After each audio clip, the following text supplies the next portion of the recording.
Bom, gente. Bom, boa tarde aí para todo mundo, né? Todo beleza? Então, mais um dia de um mini curso. Eu estava dizendo antes que a gente solicitou a turma aqui, né? O pedido de mais uma aula, para não ficar tão cansativo. A gente quebra em mais vezes, aí fica mais tranquilo. E que dia 18 não haverá o nosso encontro por conta do colóquio do Mestrado Nacional Profissional em Ensino de Física. Então, tá todos, né, da UESP, está todo mundo convocado. Esse é o 7º colóquio, né?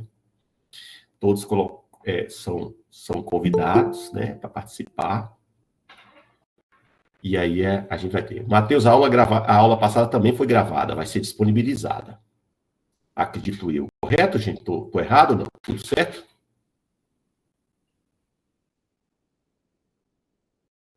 Para cima, e logo que ela for publicada, eu vou estar enviando para vocês no grupo. Sim, eu copio e coloco lá no Classe 1 também. Isso. Gente, sem mais delongas, eu vou continuar aqui com as nossas apresentações, dizendo que nós vamos continuar com aquele processo. Então, eu não vou aparecer mais, e nós vamos continuar com aquele processo, gente, de colocar o conteúdo de aplicação na forma de exemplos e exercícios, que inclusive você colocar como atividade, né? Então, a parte de atividade que vocês vão fazer vai dizer respeito a esses exercícios, né? Que vocês farão e que a gente está apresentando aqui. Ah, fica muito repetitivo, papapá. Eu não creio que fica repetitivo. Eu acho que fica mais didático, né? Essa é a minha humilde opinião, né? Acho que fica mais didático. E aí eu vou seguir esse mesmo protocolo. Então, nesse nosso segundo bate-papo, falaremos, né, do circuito RLC. Cláudia até já deu uma pequena introduzida, né? Também falou do aparelho ligando as placas solar para deixar na mesma fase da rede, porque você acaba sendo um gerador de energia quando você coloca energia solar na sua casa. Você está gerando energia, né, com uma força externa, uma fém externa, na verdade. Trataremos das integrais de Fresnel, da integral de Planck e da lei de Stefan-Boltzmann. Beleza? Então, seguindo aquele protocolo, nós paramos no exercício 5, que nós fechamos a parte de mecânica, então eu estou fechando mais ou menos. Aqui tem um pouco de catado de cada coisa, talvez a gente volta um pouco a falar de impedância, né? Aqui, na verdade, é o módulo da impedância, se a gente quisesse manter uma coerência, seria o módulo da impedância. Bom, mostre que a solução da equação diferencial, essa equação diferencial que envolve aqui derivadas temporais da carga elétrica, né, multiplicado pelas respectivas constantes, onde L, R, C, ε0 e mi ou ômega são constantes reais e ambas as variáveis Q e T são reais e dada, ou seja, a solução é dada por essa equação aqui, ou seja, a carga vai ser função do tempo, a carga no circuito vai ser função do tempo, que aparece esse termo e esse cosseno. Forma parecidíssima com o oscilador harmônico amortecido forçado. E a dica? A dica, use o resultado da questão anterior, ou seja, na aula passada nós resolvemos justamente o oscilador harmônico amortecido forçado. Então, que existe uma universalidade aí, porque as equações são parecidíssimas. Isso na física é chamado de universalidade, são fenômenos bem distintos, mas que têm um comportamento matemático muito semelhante, né? Mostre que a equação acima pode ser escrita como dessa forma aqui, onde ao invés de ômega zero, de ômega, de gama e de ômega, a gente escreve em termos desse formato, que é o formato da impedância, isso aqui é o modo da impedância. Aqui é conhecido como reatância indutiva, que depende do indutor. O indutor, quem não lembra, é apenas um espiral que vai reagir baseado no princípio da lei de indução de Faraday. Quando você coloca uma variação de corrente, essa parte ela é indutiva e ela reage, né, como se oferecesse uma resistência à passagem dessa variação da corrente aí, que é conhecido como reatância indutiva. E temos a reatância capacitiva, que é o XC. Beleza? Então, vamos seguir. Vamos falar um pouco da física. O diferencial desse curso é que a gente fala da física. Então, considere que, inicialmente, um capacitor seja carregado eletricamente pela bateria. Então, eu carreguei um capacitor. Quem não sabe, o capacitor é um dispositivo utilizado para armazenamento da carga. Em seguida, nós vamos ligar o capacitor ao indutor.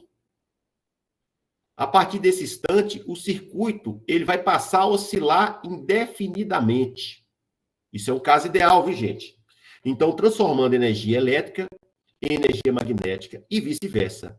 Observe que não há perda de energia no circuito LC, né, que é ideal, pois ele não tem resistência elétrica. No capacitor, a energia fica armazenada em termos de campos elétricos e no indutor em termos do campo magnético. Então, eu teria algo, não sei se está dando para ver o gifzinho aqui, né, onde você tem que a placa do capacitor, ora fica carregada com sinal, ora fica carregada com outro sinal. Ou seja, tem uma oscilação das cargas elétricas. Ora a corrente percorre o circuito num sentido, ora percorre o sentido em outro. Então, você tem esse armazenamento da carga elétrica na forma de um campo elétrico e um armazenamento da carga na forma de um campo magnético. E aí você tem a oscilação das cargas elétricas no seu circuito.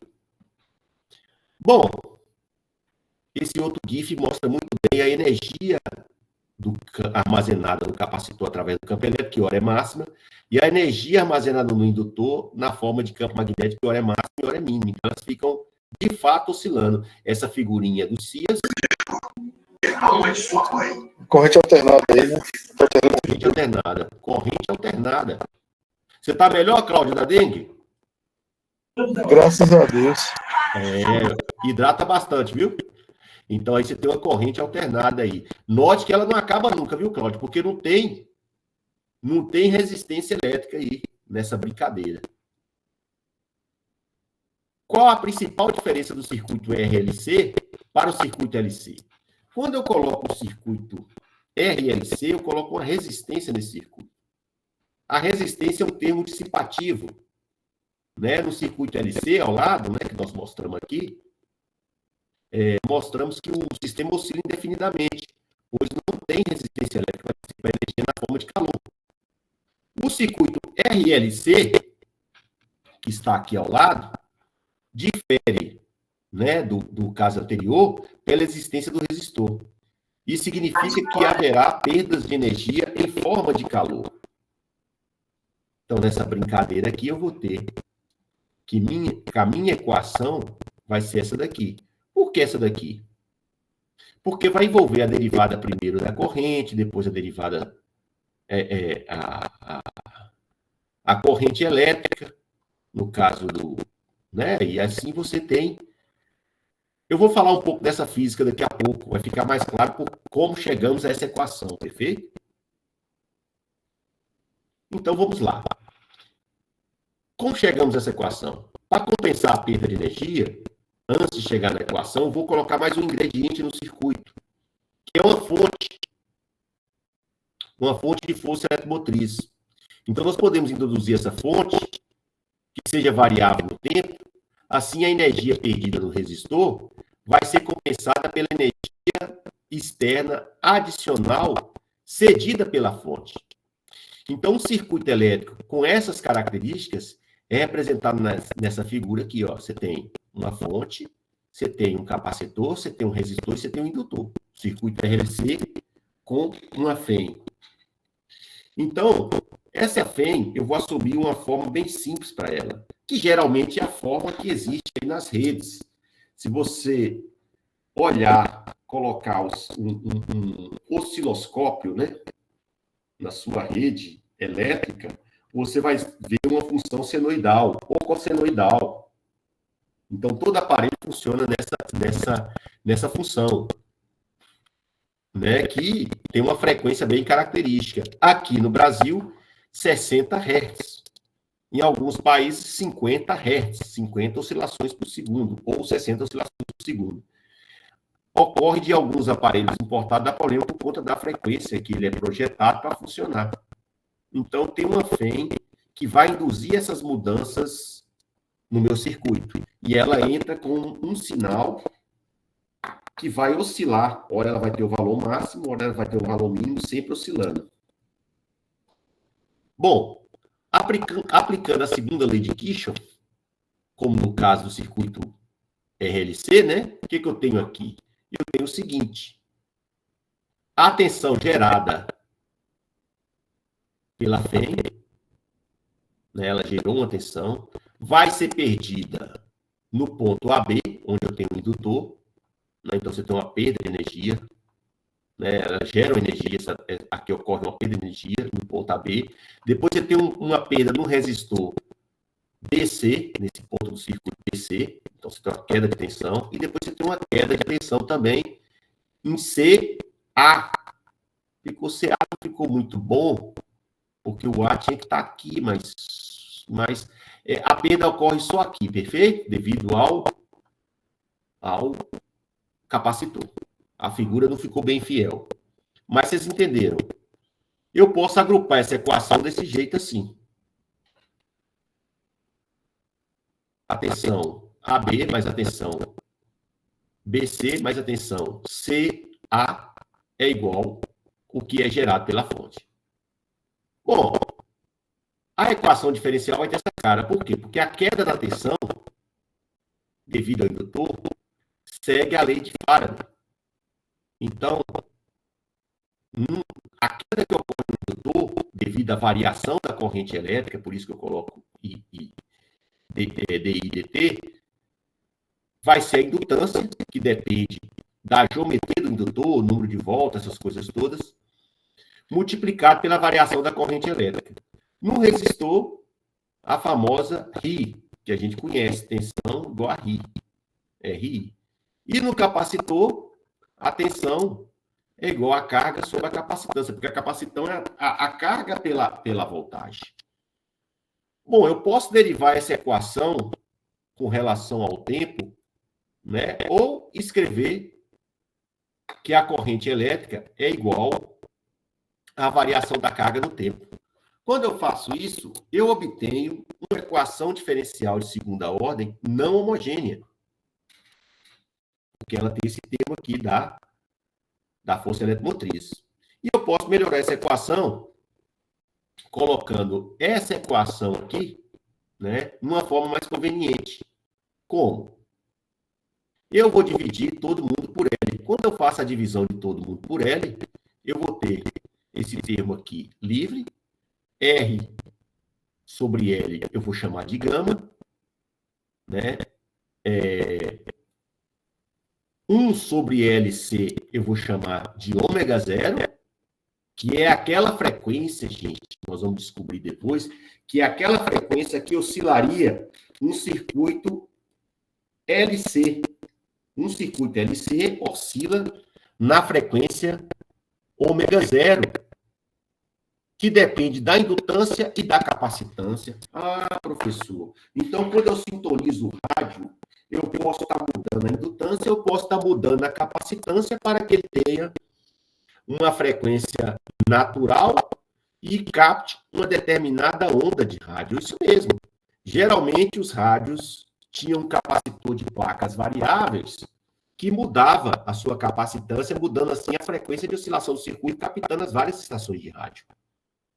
Também posso ter um rádio com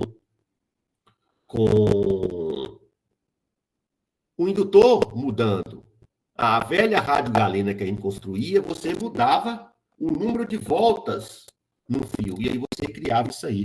Eu vou pedir à professora Cristina, que está ali fora para trazer um pouco de água aqui para mim, porque eu estou com a garganta seca. Então, essa é a vantagem de 2 dar o mini curso.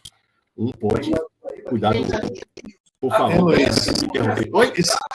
Isso aí explica por que a gente tinha aquele rádio, né? De galera sem energia, pegando ondas. Sim, Cláudio, explica um pouco isso aí para a turma, porque você não precisava da pilha para que o rádio funcionava. Ele funcionava com energia da própria rede. É porque as ondas eletromagnéticas elas já estão presentes aqui nessas ondas. Sim. Independente, ela existe. Então, esse rádio, quando você sintonizava de segunda frequência, você vai captando essas ondas. Né? Na verdade, ele é um captador de ondas. Ele é captador de onda. Vocês assistiram o filme Uma Onda no Ar? Já assisti. Muito interessante. É a história da famosa Rádio Favela de Belo Horizonte. Aí o cara começa a estudar física e se empolga com isso. Perfeito? E aí ele usa isso aí para o bem lá. Beleza, perfeito. Bom, gente. Obrigado, professora Cristina. A água faz falta. Bom, então aqui a gente tem aqui uma equação diferencial que, felizmente, essa equação aqui foi estudada para a variável x nos slides da aula anterior. Olha só, é a mesma equação. Ué, professor, então não tem o que fazer o problema de novo. Não, você não precisa fazer o problema de novo, porque você fez na aula passada, é a mesma equação. Por isso que uma veio em sequência da outra, né? Uma veio depois da outra. Então, aqui a gente tem que, para a equação do circuito RLC, nós temos isso, que é análogo ao oscilador harmônico amortecido que nós vimos. Olha só. Só trocando o X pelo Q de T. A solução para o oscilador harmônico, né, a gente conhece. Então, para o circuito RLC, a solução é análoga do oscilador harmônico, que foi dada em função de X. Lembra dessa equação? Nós obtivemos na aula passada, usando, né, escrevendo aí, né, a equação diferencial. Na verdade, você pegou duas equações diferenciais, uma para a parte real, uma para a parte imaginária, somamos, como tinha a exponencial, é mais fácil de trabalhar, né? E aí nós obtivemos aí, né, essa equação muito mais simples de resolver. E aí está aí a equação. Eu sei, então, com a diferença que agora é Q de T. Pronto. Eu vou pegar essa equação e ela vai ter a mesma solução. Prático, né, gente? Muito prático. Então, aqui eu vou ter, olha bem, essa equação, que é a solução, já tem a solução. Pronto. Ou melhor, eu vou escrever isso aqui de outra forma. O que foi feito aqui? Aqui foi feito algumas manipulações, né? Porque a gente sabe quem é o ômega zero, né?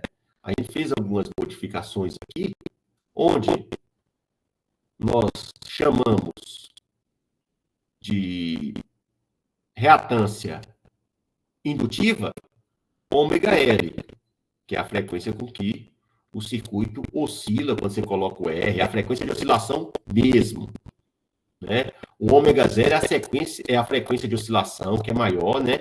Quando o circuito é um circuito LC.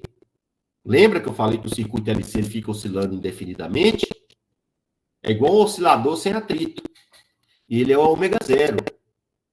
O ômega zero é 1, o ômega zero ao quadrado é 1 sobre LC. Porque o ômega zero é 1 sobre raiz de LC. Ah, rapaz, então você está aproveitando a própria energia da onda. E aí você tem que ter uma frequência que casa com a frequência natural. Então você vai ter que ter um fenômeno de ressonância.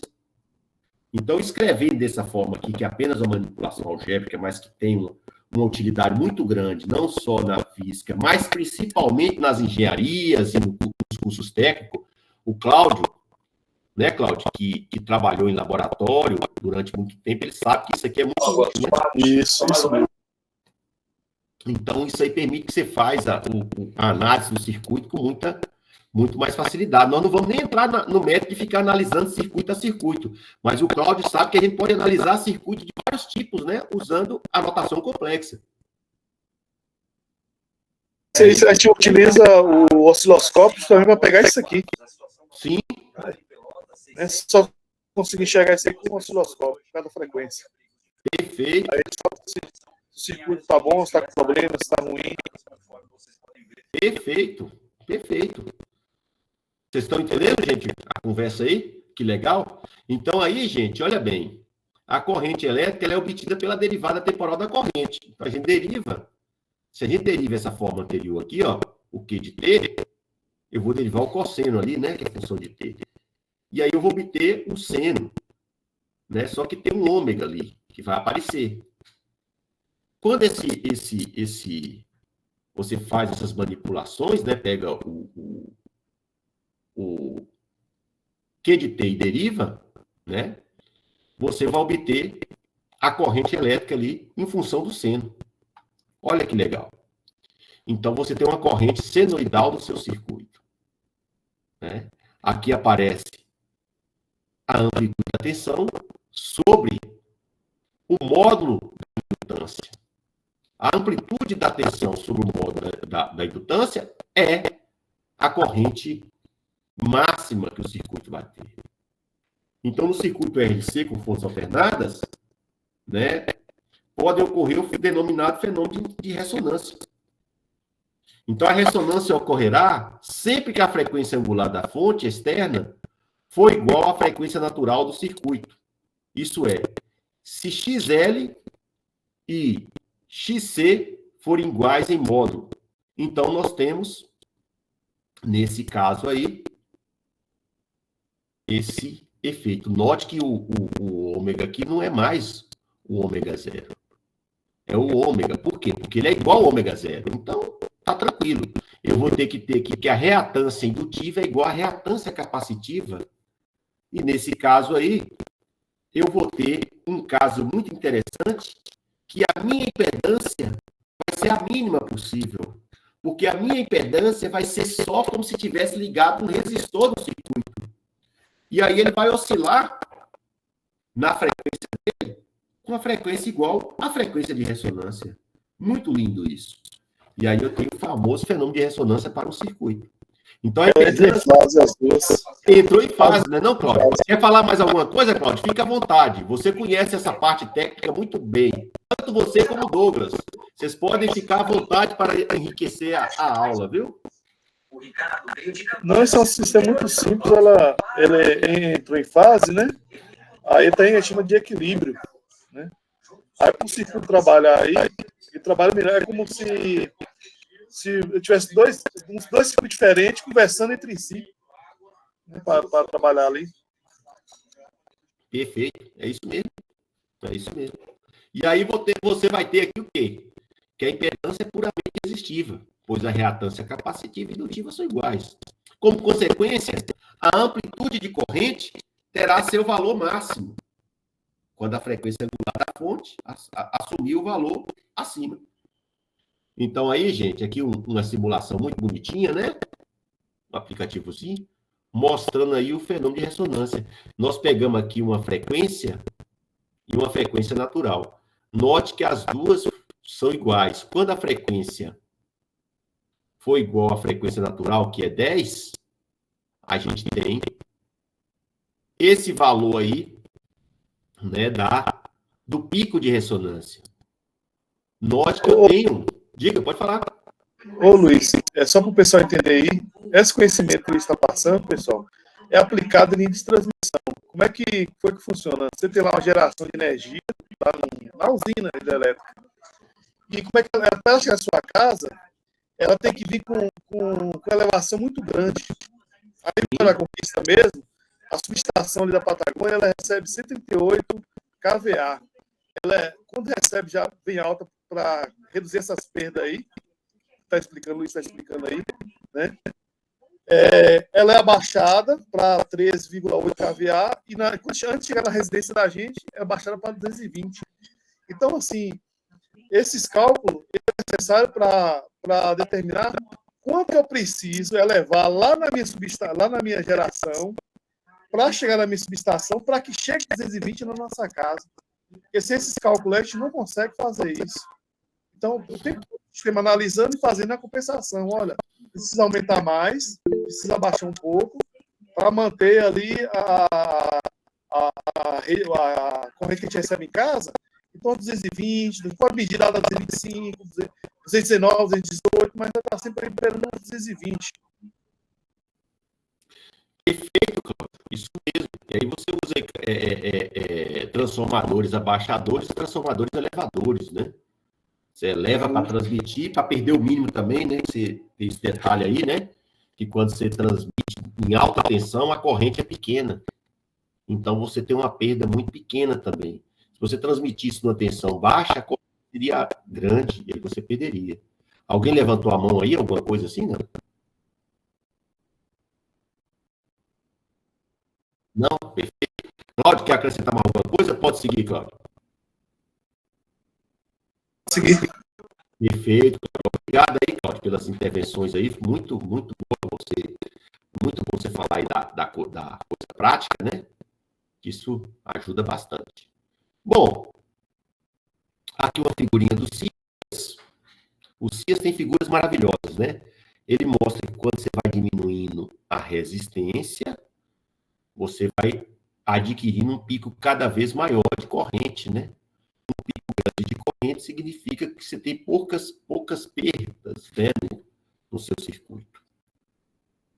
Então, né, a função da corrente, a curva da corrente em função da frequência, torna-se mais achatada, né, para grandes valores de resistência e mais pontiaguda para pequenos valores de resistência, indicando justamente esse aumento da corrente. E aí, Cláudio, isso aqui você conhece muito bem, né, Cláudio? Uma estação geradora de rádio, né? Você tem aqui a onda sonora, ela vai até o microfone, que transforma impulso elétrico nesse formato. Aqui eu tenho um transmissor que vai gerar uma onda de alta frequência, mas essa onda de alta frequência ela vai ser modulada. E essa modulação aqui é chamada de AM, que agora parece que todas as AM têm um prazo para migrar, né? Para migrar para FM. Então, a AM teve uma importância histórica muito grande, a chamada amplitude modulada, né? Você modela a amplitude da sua onda. E se você tiver um indutor, um fio terra, um capacitor, a resistência já existe no circuito, né? Que você até não queria resistência, mas tem. E um diodo, você vai pegar essa onda, ela vai ser cortada, né? Você só passa no sentido, o diodo só deixa passar no sentido, então ele vai deixar passar as ondas só para a parte, né? Quando ele estiver indo na determinada direção, né? Por exemplo, direita, né? Da esquerda para a direita. Quando ele voltar para cá, nessa de baixo aqui, ele não passa. Então você corta e isso é escutado no fonezinho de ouvido. Você fala, cadê a pilha? Foi o que eu estava falando. Na Rádio Galena você não precisa de pilha, porque a energia vem da onda portadora. E aí você consegue ouvir num fone de ouvido, por exemplo, uma rádio sem precisar de pilha. Eu lembro que eu fiz isso no ensino médio, nós aterramos numa cerca, né? Usamos uma cerca como antena, né, para receber esse sinal, né? E a cerca funcionou. Aqui, detalhes da rádio. Isso aqui é o site que já tirou, que o proprietário desse site já faleceu, que é o Luiz Ferraz Neto, que o Cláudio conhece muito bem, que ele trabalhou muito no PIBID. Lembra, Cláudio? Esse senhor já faleceu e eu não tenho uma foto com ele, né? Ele é muito, muito bom. E aí ele tinha esse site, Feira de Ciências. Se vocês procurarem, vocês vão encontrar muito experimento, mas muito experimento em altíssimo nível. E aí o experimento da Rádio Galena, que ele tem que fazer. Bom, gente, o nosso próximo problema vai ser as famosas integrais de Fresnel, né? Que serve para trabalhar com difração de ondas eletromagnéticas. Quais são essas integrais? Você tem essa integral C, que é escrita dessa forma, e essa integral S, que é escrita dessa forma. Ou seja, você tem uma integral cosseno de tx ao quadrado, dx, e uma integral seno de t x ao quadrado dx. Note que essa integral não é tão fácil de resolver, porque a gente aprende a resolver a integral do cosseno de x e outras coisas. Mas a integral de cosseno ao quadrado e seno ao quadrado, elas demandam trabalho para a sua solução. E elas correspondem aos valores assintóticos das funções de Fresnel, as quais descreve a difração de ondas eletromagnéticas em um único obstáculo pontiagudo de fração de campo. Duas pessoas dominam muito bem isso, o professor Jorge Ramos e o nosso saudoso professor Ivanor Nunes de Oliveira, que adorava a óptica, né? Então, ele adorava essas integrais de Fresnel. Então, eu quero que você resolva as integrais acima, e aí nós vamos ter isso aí como problema 7. Note que eu saí escolhendo problemas bem variados, viu, gente? Nós escolhemos problemas bem variados para tentar ilustrar. Podemos seguir, gente? Tudo ok? Alguma pergunta? Alguma observação?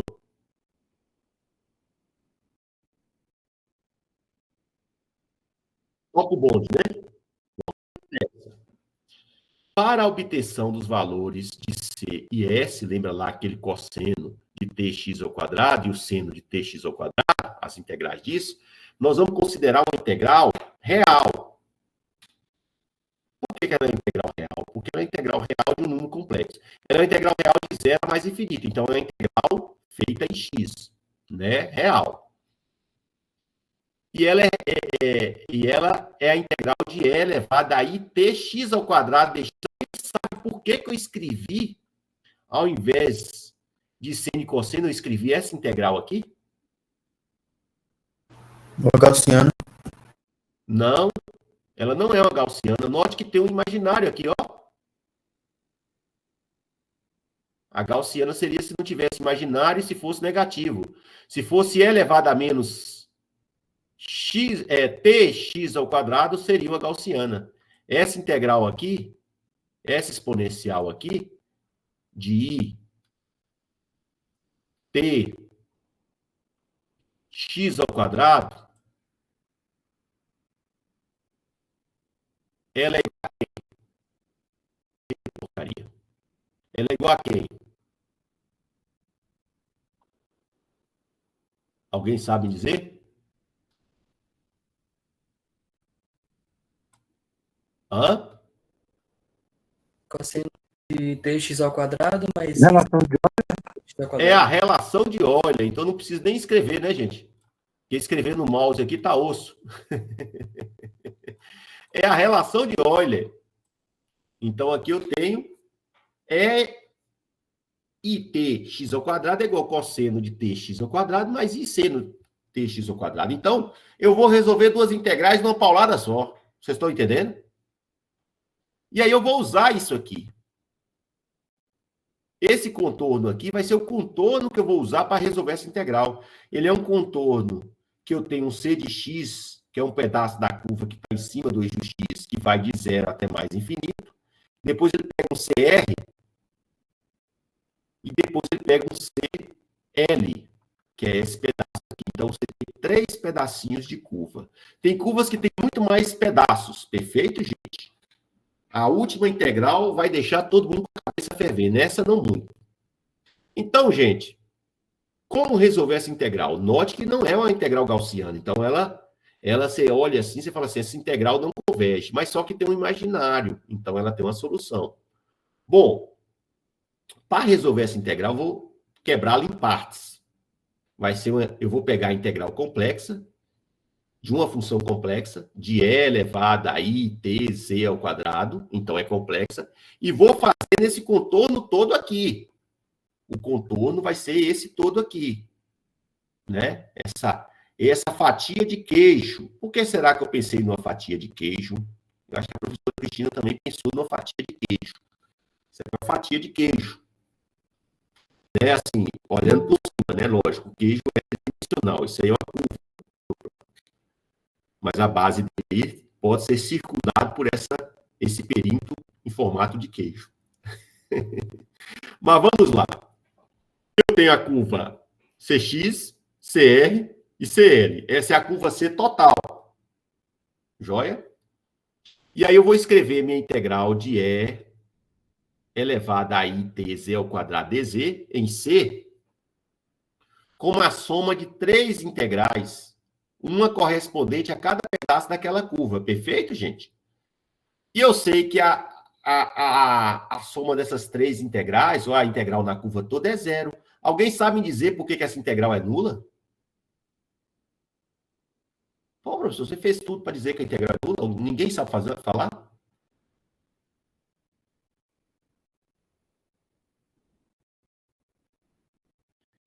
Pergunta. Essa função aqui é derivável em todo ponto Z? É nula por causa do Z2 aí, o ITZ2 aí. Sim. Teorema de Cauchy. Integral de uma função analítica numa curva fechada é quanto? É zero. Teorema de Cauchy.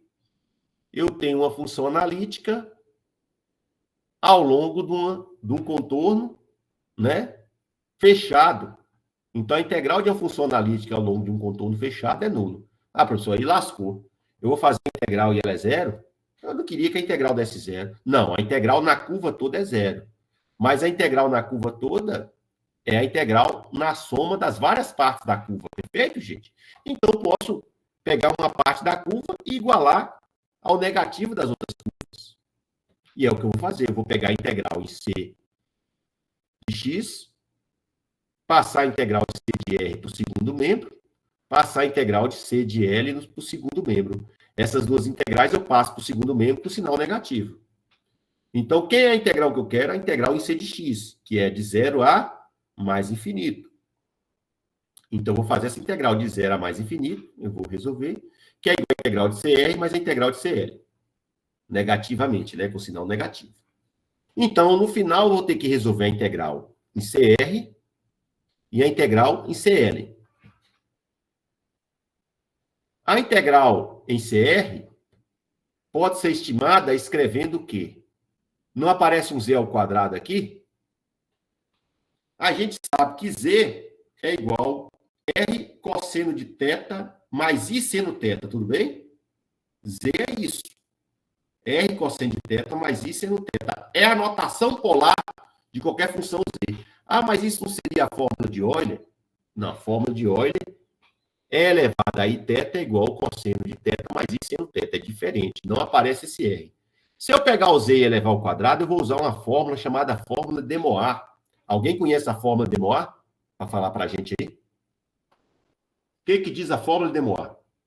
Alunos de métodos, por favor.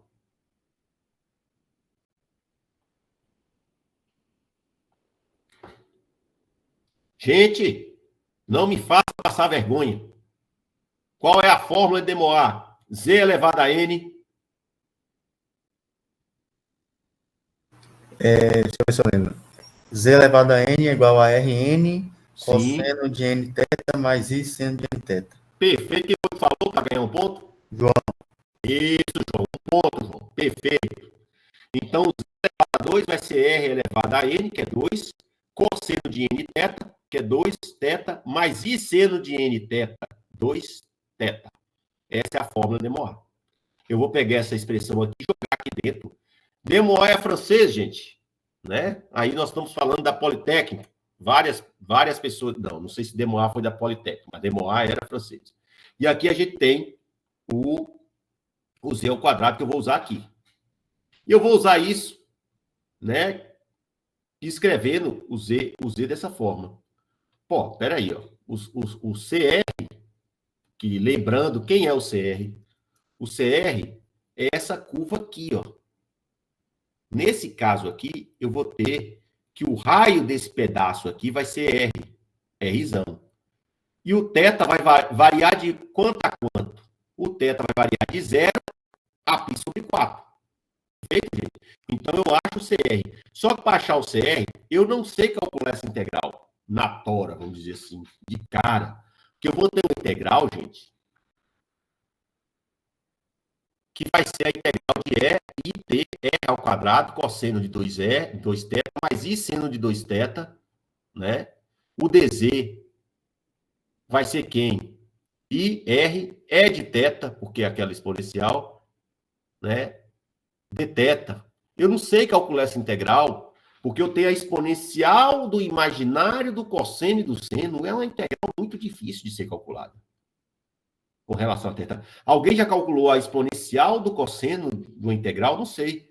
Mas eu sei calcular o módulo da integral. Eu não sei calcular o módulo, mas eu sei que esse módulo dessa integral aqui, o módulo da integral tem que ser menor do que a integral dos módulos. Ah, professor, eu não entendi. O módulo da integral tem que ser menor ou igual à integral do módulo? Sim. Porque quando eu integro, eu somo a parte negativa com as partes positivas, correto? Da integral? Ou seja, as partes se anulam. Quando eu faço a integral do módulo, eu estou só somando. Então, a integral do módulo, dos módulos, é maior do que, ou igual, né, no caso do limite, do módulo das integrais. Ah, então ficou fácil. Eu vou pegar esse módulo aqui, para calcular o módulo, eu multiplico o número pelo seu conjugado complexo. Dever de casa, na hora que você pega o i, multiplica aqui o cosseno, e o i multiplica o seno, fica menos seno, a parte real vai ser o seno, que multiplica menos t, que multiplica t r ao quadrado. Então, fica menos ct ao quadrado, real, e it r ao quadrado, cosseno de 2θ. Perfeito? O módulo disso, quando eu multiplico, sobra só essa parte no seno. Ué, ficou tranquilo agora. Mas, mesmo assim, fica difícil de resolver. Como resolver essa integral do seno? Eu não sei resolver essa integral do seno. Alguém sabe resolver essa integral do seno, gente? O que fazer nessa situação? Chamar o Chapolin? E agora? Quem poderá me proteger? O que eu faço aqui nessa integral? Que eu não sei resolver. Dá uma dica aí. Eu já usei uma desigualdade, sei que ela, né, é menor ou igual a essa daqui. Bom, quem não viu ainda, para resolver essa integral, já entra algo muito interessante dentro da ciência, que é a questão de fazer estimativas numéricas. Eu sei que o 2θ, ele é sempre maior ou igual a 4θ sobre π. Por exemplo, se eu fizer o gráfico aqui de θ, de seno de θ, e o gráfico de 2θ sobre π, alguém quis fazer alguma pergunta, alguma coisa? Não. 2θ sobre π. Se fizer o gráfico, você vai ver que esse gráfico de 0 a π sobre 4 vai dar uma curva sempre menor ou igual. O seno é sempre maior ou igual a essa curva. Então, eu vou usar isso aí.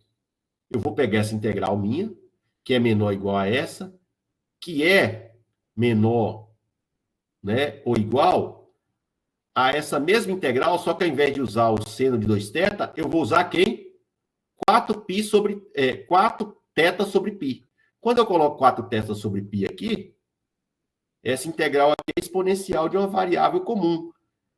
T é constante, r ao quadrado é constante, 4 é constante, π é constante. Então, fica a integral de uma exponencial do negativo de uma constante que multiplica θ. dθ. Essa integral a gente sabe do cálculo 1. Ah, professor, mas você quer fazer essa integral? Mas não é essa. Perfeito. Essa integral que eu estou resolvendo não é aquela. Mas, porém, entretanto,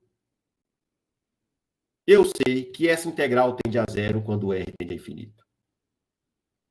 Então, se eu fizer o r para infinito, esse termo aqui vai a zero, fica 1, dividido por r, que vai para infinito. Então, para quanto vai essa integral? Vai para zero. Então, se essa integral vai para zero, e a integral que eu quero em CR é menor ou igual a essa integral que vai para zero, mas o módulo da integral, que é menor ou igual a essa, tem que ser positivo, porque módulo é sempre positivo. Então, o módulo é menor ou igual a zero. Se o módulo é menor ou igual a zero, o módulo tem que ser quanto? Tem que ser zero. Porque ele não pode ser negativo, o módulo é sempre positivo. Então, o número positivo, né, que vai satisfazer, que vai ser menor que zero, é zero mesmo. Então, o módulo da minha integral é zero. Ah, professor, se o módulo da sua integral é zero, significa que a sua integral tem que ser zero. Porque se sua integral tivesse valores positivos, não seria zero. Né? Valores positivos maior que zero não seria zero. Se fosse valores negativos menor que zero também, não seria zero. Só vai ser zero, só vai satisfazer essa igualdade do limite quando a minha integral tende a zero. Pronto. Achamos uma integral. Achamos uma integral. Por outro lado, né? Por outro lado, em Cx, eu vou fazer z igual a x, porque eu estou em cima do eixo x. Todo mundo concorda que z é igual a x aqui em Cx, gente? Ou não? Todo mundo viu? Quem é o z? O z escrito em números complexos não é x mais y? Em cima do eixo x, eu não tenho y. Então fica x. E ao longo da CL, o meu z é diferente. Olha, ao longo da CL, qual é o meu valor de z? O meu valor de z vai ser esse aqui, ó, R, que multiplica E elevado a π sobre 4. Por quê? Porque meu ângulo aqui é π sobre 4. Então, qualquer ponto que eu olho aqui é um Rzinho. Eu posso estar aqui, posso estar aqui, posso estar aqui, até chegar no Rzão, perfeito? Mas o ângulo eu já sei qual é. Porque é justamente esse ângulo de π sobre 4. Alguém ficou perdido aí, gente? Então, meu Z é Rzinho, aqui, na curva CL. Na curva CX é X. Na curva CL é Rzinho, E elevado a I, π sobre 4. O dz é a diferencial de z, né? Que eu posso derivar com relação a R aqui e passar o dr depois. Então, fica R, né? Fica E elevado a I π sobre 4 dr. Nota que quem está variando é o Rzinho. Varia de 0 a Rzão. Né? O Rzinho é maior ou igual a 0 e menor ou igual a Rzão. São pontos em cima dessa curva desse lado de cá. Assim, eu sei que minha integral em CL vai ser quem? A integral desse bicho aqui. Eu vou substituir o z ao quadrado, vai ficar Rzinho ao quadrado, E elevado a I π sobre 4 ao quadrado. E aí, quando eu pego essa expressão, eu tenho que levar em conta quem? O dz. Quem é o dz? E elevado a I π sobre 4 dr. Ah, professor. Ficou legal aqui agora. Por quê? Porque esse termo aqui ele é constante. Todo mundo concorda que esse termo aqui é uma constante?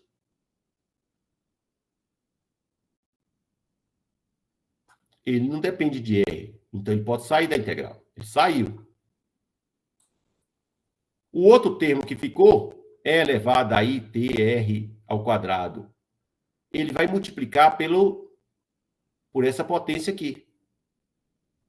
Né? Aí eu tenho aqui, quando eu elevo, né, ao quadrado aqui, é como se eu pegasse a exponencial e elevasse, né, o argumento da exponencial, né, e eu elevo um valor, é como se eu multiplicasse o argumento da exponencial pelo expoente aqui, que é 2. Ficou I π sobre 2. Então, tenho essa expressão. Agora, quem é I π sobre 2? Quem é a exponencial de I π sobre 2? É elevado a I π sobre 2, é cosseno de π sobre 2, mais I seno de π sobre 2. Todo mundo concorda? Cosseno de π sobre 2 é 0. Seno de π sobre 2 é 1. Então, fica I. Então, vou ter aqui nessa exponencial aqui, que esse termo aqui, ó, ele é igual a quem? A I. Se ele é igual a I, ele aparece aqui, I vezes I, I é raiz de menos 1, raiz de menos 1 vezes raiz de menos 1, menos 1. Pronto. Temos agora uma integral mais tranquila de resolver. Se eu pegar essa integral agora, né, e aqui é só a explicação de onde nós tiramos o I. Pegar essa integral agora e fazer o R tender a infinito, eu vou inverter os limites de integração, fica menos, e faço o R tender a infinito. Agora, alguém tinha dado um toque de uma integral no início da aula. Que integral que é essa Agora sim você pode falar o que você falou no início da aula. Quem foi que falou? Quem foi que falou integral gaussiana no início da aula? Eu, professor. Eu quem? João. João, essa é gaussiana. Olha o sinalzinho negativo, João. Eu esqueci, não. Eu olhei assim, R quadrado, eu falei, ó, gaussiana. Você não resolve a integral imprópria que não tem solução. Isso mesmo, tem integrais que não tem solução. João, você está vendo aí, ó, que essa integral aqui é uma gaussiana. E muitos de vocês não sabem resolver uma gaussiana. Então, vou ensinar vocês a fazer uma gaussiana. Como é que se faz uma gaussiana? Para determinar essa integral, observamos o seguinte, que é uma integral desse tipo aqui, perfeito? É uma integral que eu vou falar que é zero, integral de zero a mais infinito, é elevado a menos gama, x ao quadrado, dx. Até aí, beleza? Com gama igual a t. O cálculo de zero é mais difícil, mas pode ser feito o quê? Não se eu fizer o zero, a malandragem, eu vou fazer o i ao quadrado. O zero ao quadrado. Eu não vou fazer a integral, eu vou fazer o quadrado da integral. O quadrado dessa integral é ela mesma, né? Só para não ficar x, dx, aquela coisa bagunçada, eu coloco uma escrita em forma de x e outra escrita em forma de y. Joia? Porque senão vai ficar x, pode dar confusão na hora do cálculo. Eu coloco uma escrita em forma de x e outra escrita em forma de y. Quando eu faço isso, eu vou ter uma integral dupla de zero a mais infinito, é elevado a menos gama, que multiplica x ao quadrado mais y ao quadrado dx dy. Onde usamos y como uma variável nula de integração na segunda integral. Então, se considerarmos agora essa integral no plano xy, nós vamos poder mudar as coordenadas de x para y para uma coordenada polar. Lembrar que eu posso escrever na coordenada xy, mas eu posso escrever na coordenada θr, ou rθ, que é uma coordenada polar. O comprimento de arco aqui é r dθ, né? A variação aqui para cá é dr. Então, quando eu escrevo coordenadas polares, essa área aqui que eu estou querendo calcular, que é dx, dy, eu posso escrever como a área numa coordenada polar. E quem é a área numa coordenada polar? Vai ser r dθ, que é o comprimento de arco, vezes a altura dr. Que é a altura dr? A altura dr é o que varia o r. O R está aqui, ele varia por um dr. Então, vai ficar base, rθ, vezes a altura, dr. Sobrou quem? dx, dy é igual a r dθ dr. Pronto. Eu vou mudar a minha integral. E o x ao quadrado mais y ao quadrado, gente, é tão somente o r ao quadrado. Então, vou pegar esse r ao quadrado, substituir lá e substituir as coordenadas polares. Quando eu faço essa integral aqui, né, dupla em xy, que eu não sei resolver, e passo para essa integral aqui, em coordenadas polares, que eu sei resolver, né? Por quê? Porque tem um R aqui, eu posso aplicar substituição simples. Eu chamo menos gama R ao quadrado de U, ou, aliás, eu chamo gama de R ao quadrado de U. O DU vai ser quem? R dr sobre gama. Não é isso? Então, o gama sai para fora da minha integral. Então, vou fazer essa integral aqui, que fica mais fácil, aparece o gama aqui. E essa integral ali, quando eu faço as contas, primeiro eu escrevo em R, e depois é uma integral fácil de resolver pelo cálculo integral. Alguém? Ô, Luiz, pois não. Eu vou pedir licença, vou ter que sair. Bom final de semana para você. Obrigado aí, desculpa aí, gente. Feliz Dia das Mães aí. Vocês também. Tchau, tchau. Tchau, Cláudio. Aí, gente, a integral é meio raiz de π sobre lambda. Volto para a minha integral, né, que era uma integral gaussiana, vai ser raiz de π sobre t. Né, meio raiz de π sobre t, porque a integral não é de mais infinito a menos infinito, é de 0 a mais infinito. Então, gente, essa integral ICL, ela é fácil de resolver. Nós já achamos a integral ICL. Gente, agora falta só isso aqui. Isso aqui tem quantas partes? Apenas parte real, apenas parte imaginária ou as duas? As duas. Então, isso aqui, gente, vai ter uma parte real e uma parte imaginária. Olha como fica isso aqui. Ó, vai aparecer cosseno de π sobre 4 ou cosseno de 45, mais i seno de π sobre 4, que é seno de 45. Cada um desses é 1 sobre raiz de 2, 1 sobre raiz de 2. Se eu substituir aí, eu vou ter uma parte imaginária e uma parte real na minha solução. Mas a integral em x não é c de x, não é e elevado a i t x ao quadrado dx, que tem uma parte do cosseno, porque isso aqui é e elevado a i tx ao quadrado, vai ser cosseno de tx ao quadrado mais i seno de tx ao quadrado. Ó, o seno e o cosseno. O que eu faço? Eu vou igualar a parte real e a parte imaginária a parte imaginária. Ficou horrível isso aqui. A parte imaginária a parte imaginária. Pronto. Muito tranquilo de resolver. Eu vou obter as duas integrais procuradas, que são as famosas integrais de Fresnel.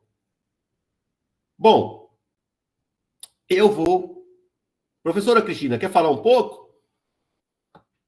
Você falou que queria falar na hora que eu estivesse falando. Sim, vou falar um pouquinho esse daí. Joia. Por favor, você quer que eu tire minha câmera? Vou tirar, viu? Pode também. Isso. Boa tarde, pessoal. Tudo bem com vocês? Espero que vamos continuar aí a aula. Ô, gente, agora melhorou, né? Uma professora muito mais bonita do que o professor que estava ali. Não. Boa tarde, Ali. Vocês estão vendo aí, gente? Sim. Bom, na resolução das questões aí propostas, né, que é aí para a gente aplicar os números complexos, inclusive aí na física, a gente tem esse probleminha aí, tá? Eu vou falar um pouco rapidamente sobre a história dele, porque a gente tem aí alguns alunos que estão aí iniciando, né, o curso ou de outros cursos também. Então, é interessante a pessoa, na hora de ver um problema, estar mais ou menos sintonizado no que vai ser trabalhado ali, qual a importância do problema que vai ser falado, né, resolvido. Bom, então, no exercício 8, tá aí, integral de Planck, lei de Stefan-Boltzmann. Bom, a lei de Planck, o que ela determina? Ela determina a intensidade espectral da radiação eletromagnética emitida por um corpo negro em equilíbrio termodinâmico a uma temperatura absoluta T. Então, essa intensidade ela é dada por essa expressão aí, ó. Então, a intensidade ela vai depender da frequência, da temperatura, que ela é igual ao quê? Né? Ela é igual a 2 vezes H, H é uma constante, tá? Chamada constante de Planck, dividido pela velocidade da luz ao quadrado, vezes a frequência ao cubo, dividido pela exponencial da constante de Planck, vezes a frequência, vezes a constante de Boltzmann, menos 1, né? Então, esse aqui, gente, é chamado intensidade, e ela é a potência emitida por unidade de área da superfície emissora, por unidade de ângulo sólido, por frequência μ, tá? Bom, a lei de Stefan-Boltzmann, ela fornece aí a potência total, que a gente chama aí de J, emitida por unidade diária do corpo negro, tá? O que seria isso? Essa potência total, né, que a lei de Stephen-Boltzmann fornece, é igual a π integral de 0 a infinito dessa intensidade que a gente acabou de falar, que depende da frequência da temperatura em dni.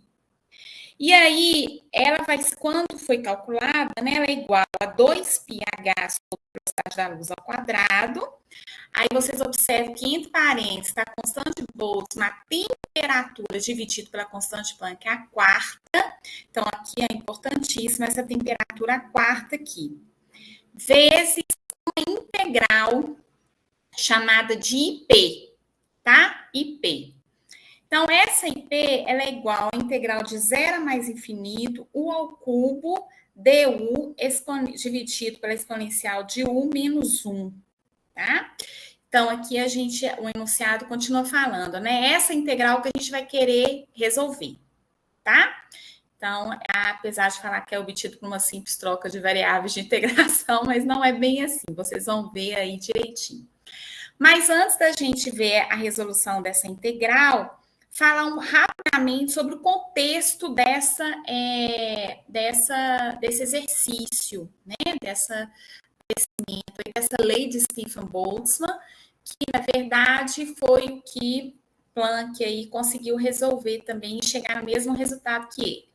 Então, rapidamente falando, vocês viram aí que falou, né, no enunciado, falou desse corpo negro, né? Então, o corpo negro, gente, a radiação do corpo negro foi aí, devido a ele, né, ao estudo dele, que se teve o nascimento da física quântica, tá? Então, foi devido ao estudo do corpo negro, da radiação do corpo negro.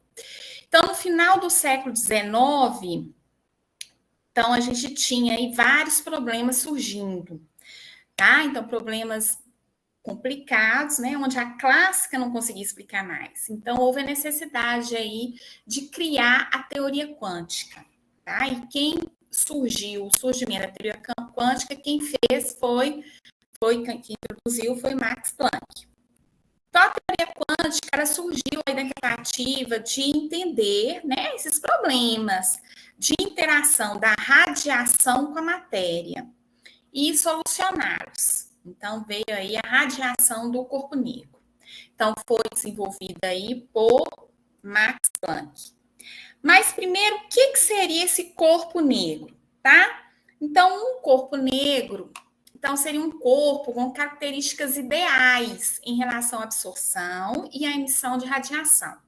Então, a gente fala que, quanto à absorção, esse corpo teria o poder que a gente chama de poder absortivo máximo, sendo 100% em qualquer ponto para qualquer frequência, tá? E aí significa que esse corpo ele não reflete calor e nem luz, tá? Por isso que ele não poderia ser aí detectado nem visto por reflexão. E por isso se deu o nome a ser corpo negro. Então, é importante a gente falar que corpo negro não significa corpo de cor preta. Bom, mas aí o que se tinha, né? Tentando estudar aí essa radiação do corpo negro, então eles viram que deveria determinar essa quantidade aí, que eles chamaram de radiância espectral, tá? Do corpo negro. E aí era só obtido experimentalmente os resultados até então. Então, essa radiância espectral, o que é, né? Então, radiância espectral, ó, RNi-DNi. Então, na verdade, é a energia emitida por unidade de tempo em radiação de frequência, compreendida no intervalo de frequência por unidade diária de uma superfície a uma temperatura T. Então, a temperatura tem que estar em equilíbrio termodinâmico aí, tá? E aí, experimentalmente, observou-se que essa radiância espectral, ou seja, que essa energia emitida, né, versus a frequência, ela iria ter uma curva característica para cada temperatura. Tá? Então, experimentalmente, eles viram que dependia da frequência, né? E aí eles viram que para cada frequência, para cada temperatura, você tem uma curva, uma energia emitida por unidade de tempo aí. Então, essa curva aqui, né, onde a gente falou aí essa radiância espectral, quando a gente quer integrar essa quantidade de zero a mais infinito, ou seja, para todo intervalo de frequência, a gente tem a energia total emitida por unidade de tempo, por unidade de área, né? Então, aí eles viram o seguinte, que Stephan e separadamente Boltzmann, tá? Eles enunciaram a sua lei, que foi uma lei baseada numa equação empírica, ou seja, foi no laboratório, através de experimentos e tudo, que eles viram como que era o comportamento dessa energia total emitida por unidade de tempo, por unidade de área, tá? Então, conhecida, é um dos resultados importantíssimos para a gente, né, para a física moderna e para a área de quântica, é a lei de Stephan-Boltzmann. Então, eles falaram que essa energia total emitida por unidade de tempo, unidade de área, é igual a uma constante vezes a temperatura quarta. E, ó, de novo aparecendo a temperatura quarta, tá? Essa constante aí, conhecida como constante Stephan-Boltzmann, ela foi uma constante determinada empiricamente. Então, 5,67 vezes 10 a 8 watts por metro ao quadrado vezes Kelvin à quarta, né? Então, tá aí. Então, a gente observa que foi essa expressão que a gente quer deixar clara aqui, que foi uma expressão determinada empiricamente, tá? Então, tá aí a curva que a gente chegou, né? Bom, e Planck, ele conseguiu explicar, chegar na expressão da energia total, então ele chegou na expressão da radiância espectral, tá? Em termos da frequência e da temperatura. Então, ele chegou nessa expressão que está no enunciado do problema, viu? Então, ele chegou nesse enunciado, onde, a partir dessa intensidade espectral, a gente vai chegar e vai resolver, né, a integral e chegar na lei da distribuição de Stephan-Boltzmann, que vai com a temperatura à quarta. Então, aqui eu coloquei, ó, 2 artigos, na verdade, artigo não, o segundo é um livro. Então, o primeiro é o artigo de Planck, que é onde ele resolveu essa integral aproximada, tá? Então, foi um artigo de 1901, onde ele introduziu que causou o surgimento da teoria quântica, ou seja, foi onde ele mostrou, ele discutiu muito bem a quantização da energia, tá? Para a radiação do corpo negro, e aí ele chegou na expressão da intensidade de energia, ou seja, da radiância espectral, que a gente também pode falar que é a energia total emitida por um corpo negro em equilíbrio termodinâmico. Então, vai depender da frequência, né? Um resultado que até então era um resultado super novo, porque não, na época, né, usando a teoria clássica, acreditava-se que não dependia da frequência, tá? E aí a gente viu com Planck sim. Aqui no meu... Aí eu vou rapidamente só parar aqui, ó.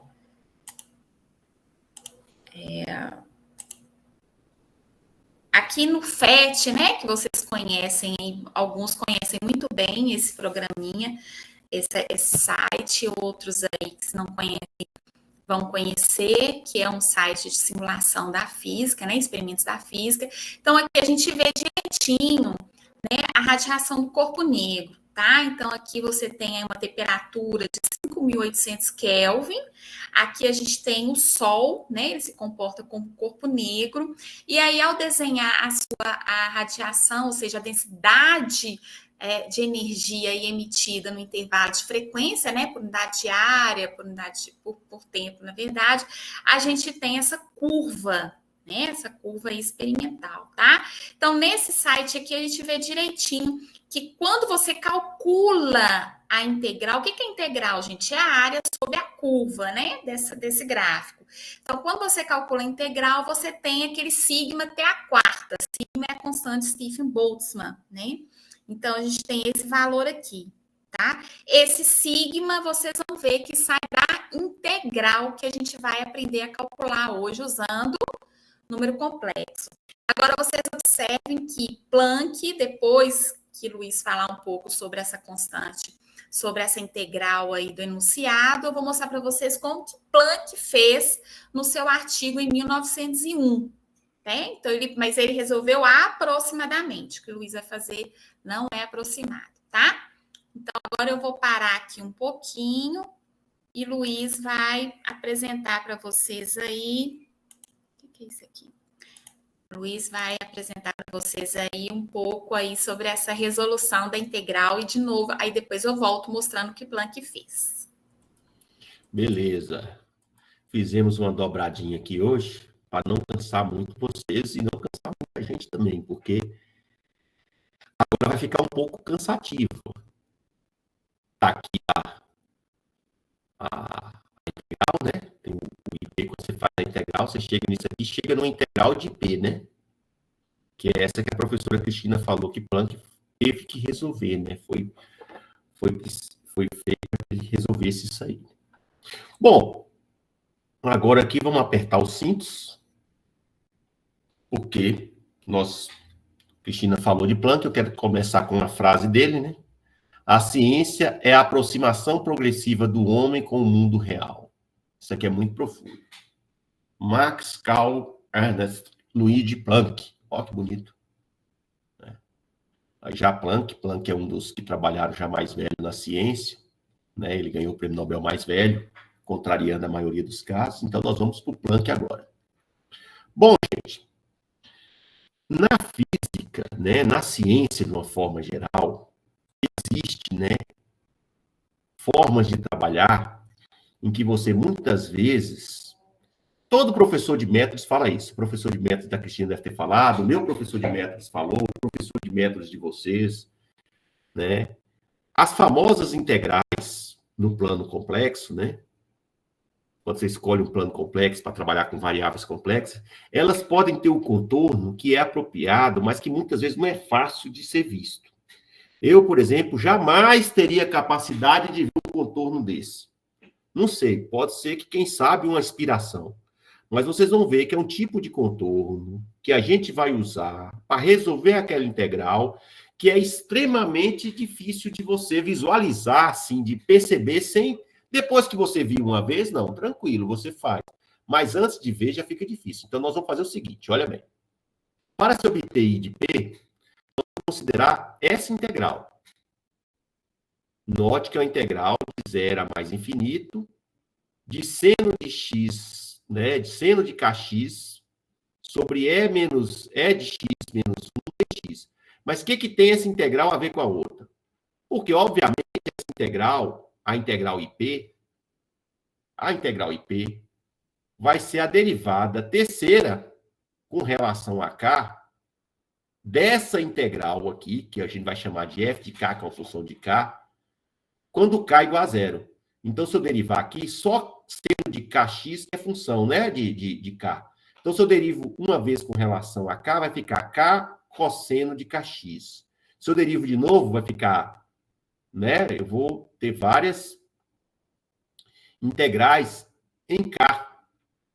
Então, toda vez que eu derivo aqui, faço k igual a zero, eu vou ter aquela integral de x ao cubo, né? Nós vimos agora há pouco, que é a integral de x ao cubo sobre E elevado a x menos x dx, de 0 a mais infinito.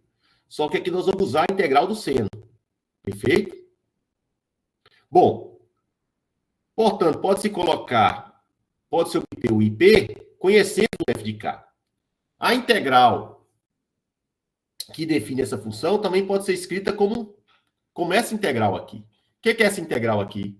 Essa integral aqui do f de k é a parte imaginária de E elevado a i kx. Essa parte imaginária de i kx, né? A parte da exponencial, usando a fórmula de Euler, E elevado a i kx vai ser cosseno de kx mais i seno de kx. Então, a parte imaginária é o seno de kx, que eu estou querendo calcular aqui. Sigamos. O cálculo dessa integral, que é a parte imaginária disso aqui, vai ser feita por essa curva. Note que essa curva aqui não é um retângulo. Essa curva aqui é um retângulo onde eu tirei as bordinhas do retângulo. É como se eu pegasse um retângulo, viesse com a tesourinha e cortasse com essa tesourinha 2 contornos circulares nesse retângulo. Tá dando para perceber aqui pelo desenho, gente? Tudo ok? Alguém não está vendo? Todo mundo está vendo. 2. Por que eu cortei aqui com a tesourinha? Pelo seguinte. Porque essa integral aqui é a integral na soma de todas as curvas. Esse recorte aqui é C1. Esse aqui é C2, essa retinha. Então, aqui é uma, vamos dizer assim, um quarto de círculo, né? Um quarto de circunferência, né, círculo? Um quarto de circunferência é C1. Aqui C2. Aqui C3. Essa daqui C4. Esse outro quarto de circunferência aqui, C5. Depois vem o C6. Então, eu tenho 6 curvas que somadas me dá uma única curva. Então, esse contorno aí que é ilustrado na figura me dá essa integral de contorno. Professor, mas essa integral de contorno que você calculou aqui, nesse contorno todo aqui é zero. Por quê? Novamente, eu tenho o teorema de Cauchy. E eu vejo que se eu pegar essa integral aqui, né, ela é nula, pois o integrando, né, possui apenas polos simples nos pontos z igual a 2π, 2nπi. Quando eu pego a exponencial de 2nπi, eu vou ter que o valor dessa exponencial aqui de baixo vai ser 1. Se o valor da exponencial vai ser 1, 1 menos 1 é 0. Então, vai dar a divisão por zero, que faz com que minha função não seja analítica, né? Aí é uma coisa que eu não posso fazer, a divisão por zero. Então, eu vou tirar esses polos. E quais são esses polos? Quando n é igual a 0, eu tenho esse polo aqui. E quando n é igual a 1, eu tenho o polo 2πi, que é esse ponto aqui. Então, para não pegar esse ponto, tá todo mundo vendo o laser point? Deixa eu riscar aqui com o lápis. Para não pegar esse ponto aqui e pegar esse ponto aqui na origem, eu contorno esses dois pontos, faço contorninhos circulares, que o círculo geometricamente é mais fácil de resolver, né, com número complexo, e vou nessa brincadeira aí, calcular essa integral que é zero.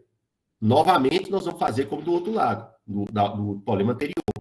Eu sei que a integral no contorno todo é zero, mas ela vai ter valores para determinados contornos. E esses valores eu vou associar à minha integral em x, né? Que é a minha integral nesse contorno aqui de baixo, né? A integral no plano real, que é o que eu quero. Então, ela vai ser realizada separadamente. Então, eu vou pegar dois contornos primeiro. Primeiro, eu vou pegar o contorno C2 e o contorno C4. C2 é esse contorno paralelo aqui, e C4 é esse contorno aqui de cima, que são os contornos de interesse. Esses dois contornos são interesses nossos. Então, vamos obtê-los. O contorno C2 vai ser E elevado a I Z sobre E elevado a Z menos 1, mais o contorno 4, que é a integral de E elevado a I Z, E elevado a Z sobre E elevado a Z menos 1. Note o seguinte, gente. Se você observar bem, essa integral do contorno C2, ela vai de epsilon a Rzão. E como está em cima do contorno 2, em cima do contorno C2, o Z vira X. O Z vai ser o Z vai ser X só. O Y vai ser zero, porque eu não tenho o eixo Y. Mas já aqui no contorno C4, o meu Z vai ser quem? X mais 2πi. Porque aqui eu tenho um Y constante mais um valor bem definido. Então, esse valor aqui tem que aparecer. Porque esses pontos aqui desse contorno C4 vai ser X mais 2i. De modo que ele está no sentido contrário. Ele vai de R a epsilon. Então, a integral nesse primeiro limite vai de epsilon a r e a outra vai de r a epsilon. Então, ela vem como negativo. Como aparece aqui no expoente e elevado a ikz, vai ter que aparecer menos 2kz, que i vezes i é menos 1, 2π do z, né, desse segundo z. Esse z aqui vai ser quem? Lembrando, o z, a integral de z4 vai ser x mais 2πi. Quando eu substituo aqui no z, vai ficar i kx, perfeito, igual, mais i vezes 2πi vai ficar menos 2πi ik, que sai para fora aqui, negativo, porque eu já inverti o limite de integração aqui. Ou seja, aqui a gente está fazendo mais direto.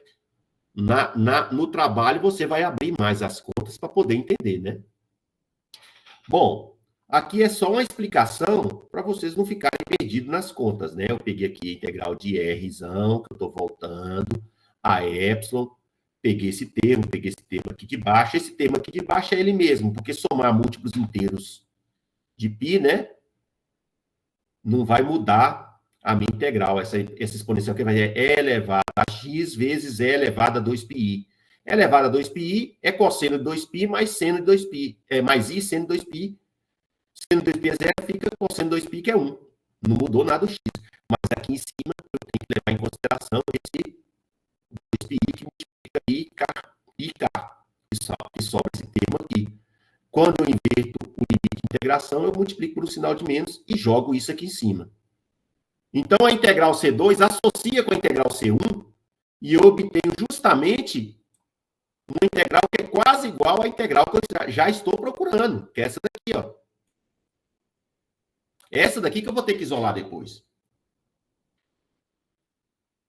Já ao longo dos contornos C1, né, que é esses círculos aqui, e C2, esses dois círculozinhos que contornam os polos, observe que z, que epsilon, que z igual ao módulo de z igual a epsilon, é muito menor que 1. Ou seja, eu escolhi círculos bem pequenininhos, porque no final eu vou fazer o epsilon ir para 0. Se o epsilon é bem pequenininho, esse contorno aqui, isso permite que eu use a série de Loran bem tranquilamente. Então, eu vou escrever isso aqui usando a série de Loran, que é uma série que permite termos com potência, para quem não esqueceu, né? Potências com termos, né, no denominador. A série de Taylor, a série de potência, os termos de uma potência que aparece só no numerador. Loran permitiu generalizar para funções não analíticas séries que apresentam no denominador. Então, aqui eu vou fazer o seguinte, eu vou fazer uma maracutaia aqui, eu vou fazer uma brincadeira matemática. Eu vou pegar aqui, olha, vou dividir por 2 e multiplicar por 2, então apareceu um 2 aqui e um 2 dividindo. E vou colocar em evidência, ao invés de e elevado a z, eu vou colocar em evidência e elevado a z sobre 2. Quando eu pego e coloco e elevado a z sobre 2 em evidência, eu vou estar dividindo e elevado a z por e elevado a z sobre 2. E aí vai ficar e elevado a z sobre 2, porque é z menos meio de z, é z sobre 2. E 1 dividido por e elevado a z sobre 2 é e elevado a menos z sobre 2. Quem lembra da fórmula do seno hiperbólico, isso aqui é simplesmente o seno hiperbólico de z sobre 2. Mais 1 sobre o seno hiperbólico é a cossecante hiperbólica de z sobre 2. Note que quando eu faço z igual a 0, eu vou ter 1 menos 1. 1 menos 1 vai me levar a um termo, né, a um termo negativo da série de Loran. Eu não vou entrar no mérito de obtenção da série de Loran, mas aqueles curiosos vai pesquisar nos livros e ver a série de Loran. Eu não vou aprofundar nisso. Então, eu vou expandir a cossecante hiperbólica, né, que é o inverso do 1 sobre o seno hiperbólico, numa série de Loran. Então, eu vou usar essa expansão aqui, porque eu não vou entrar no mérito da expansão da série de Loran. Até aí, perfeito, gente? Bom, se eu pegar isso aqui e substituir nessa integral, essa integral em 1, da curva C1, que eu chamei de integral em 1, que é uma função de epsilon, essa integral em C1, que é elevada a menos z sobre 2, lembra que nós pegamos isso aqui, que multiplica é elevada a iz, ikz, cossecante hiperbólica, né, de z sobre 2 dz. E nessa integral, nós vamos pegar a cossecante hiperbólica e substituir. Agora, observe bem. Observe bem que eu vou escrever meu z, né? O meu z, ele vai ser escrito da seguinte forma. Ele vai ser epsilon é de θ. Eu escrevi o z como epsilon é de θ. Lembra que eu tenho uma semicircunferência embaixo? Então, se vocês observarem bem, deixa eu ver o que eu posso usar para representar essa semicircunferência. Só um minuto.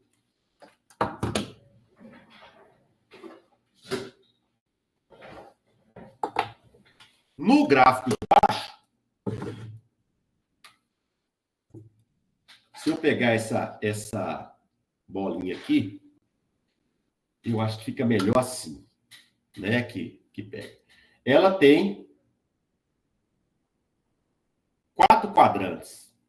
Eu tenho o primeiro quadrante aqui. O primeiro quadrante vai de 0 a π sobre 2. De 0 a π sobre 2.